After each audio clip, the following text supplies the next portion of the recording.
ফেসবুকে আমরা নতুনরা দিশে হারাই ফেলতেছি কি করলে কাজ করলে কিভাবে কাজ করলে আমাদের ভিডিওগুলো ভিউজ হবে এবং কি লাইক কমেন্ট করবে। তো আমার কলিজার আপু ভাইয়েরা সবাইকে আসসালামু আলাইকুম। সবাই কেমন আছেন জানি আলহামদুলিল্লাহ ভালো আছেন, আমিও আলহামদুলিল্লাহ ভালো আছি, আল্লাহ পাক ভালো রাখছে। তো যেহেতু আজকে আমি রান্না করব, এখানে শুধু আমার কলিজা, আমার কলিজা না মুরগির কলিজা, সরি, কলিজা এবং কি ফাঁক ঠ্যাং। তো এগুলো তো আমরা অনেক সময় মশলা কষায় রান্না করি, মশলা কষায় রান্না করি। আমি বেশিরভাগ মশলা কষাই রান্না করি। এখন এই ফেসবুকে এসে দেখি যে অনেকেই বাবা মাখাই তরকারি রান্না করে।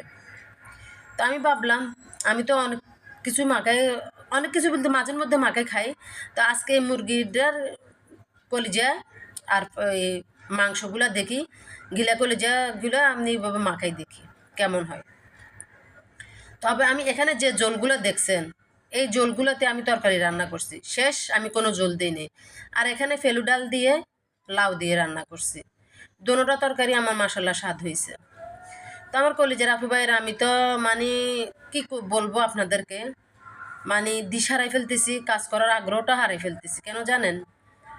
আপনার ভিডিও ভাইরাল হওয়াটা বড় কথা না, মনিটেশনটা বড় কথা না, বড় কথা হয়েছে যে আপনার ভিডিওটা লাইক কমেন্ট ভিউ এগুলো হচ্ছে বড় কথা।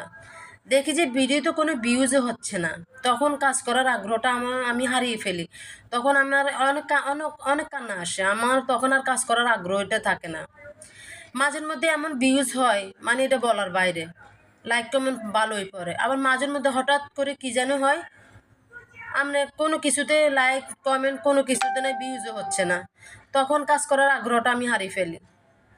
তা আমি বলবো আমরা যারা আছি, নতুন যারা আছি, আল্লাহ সবাইকে যেন ধৈর্য ধারণ করার তৌফিক দান করে, সবাই যেন আমরা ধৈর্য পাই, কাজ করার আগ্রহটা জাগে। তো আমি সবার জন্য সবসময় দোয়া করি। আমার নতুন কলেজের আপু ভাইয়েরা আপনাদেরকে আল্লাহ অনেক অনেক ধৈর্য দেয়, আমাকেও ধৈর্য যেন আল্লাহ দেয়, সে দোয়াই করবেন। তো আমি যে তরকারিগুলা ওই যে দেখছেন মাখাইছি, এই মাখানোর ঝোলটা দিয়ে আমি এই তরকারিটা রান্না করছি। তো আপনারা যদি খেতে চান এক্সট্রা কোনো ঝোল দিবেন না, হালকা আছে এভাবে করে তরকারিটা রান্না করবেন মুরগির গিলা কলিজাগুলা। দেখবেন যে আর অন্য কিছু লাগবে না, রমজান হোক আর রমজানের পরে হোক, আপনার এই একটা তরকারি দিয়ে মাশাআল্লাহ অনেক স্বাদ করে ভাত খেতে পারবেন।